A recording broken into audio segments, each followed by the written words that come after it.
viens no interesantākajiem līguma parakstīšanas brīžiem man ir bijis, kad man vēl nebija mašīnas. Jā, un man bija jāparaksta līgums ar klientiem.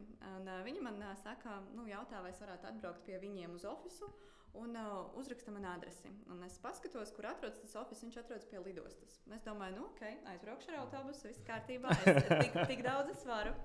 Es pārbaudīju, laicīgi iesēžos autobusā, autobus loģiski nokavējās, es saprotu, ka man tulīt jāskrien ārā, jākāpj ārā, un man līdz tā jēkai jānonāk 7 minūtēs. Citādāk es būšu nokavējusi, un esmu ļoti punktuāla, un kavēt man nepatīk.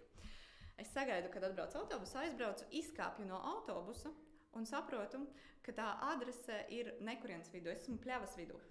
Man ir vienkārši šoseja aiz muguras, ir vienkārši pļava, un es redzu, ka pļava ir vismaz kaut kāda 1,5 kilometrs pļava, un aiz tās pļavas vēl ir mežs. Un es paskatos Google mapā, es skatos kartā un saprotu, ka tā biroja ēka atrodas tieši aiz tā meža. Un, lai nokļūtu tajā ēkā, man ir vai nu jāiet kilometrus uz vienu pusi, kilometrus uz otru pusi, un tikai tad es nokļūšu līdz šosejai. Un tikai tad es varēšu apiet apkārt un nokļūt līdz tajā ēkai. Bet laika man nav.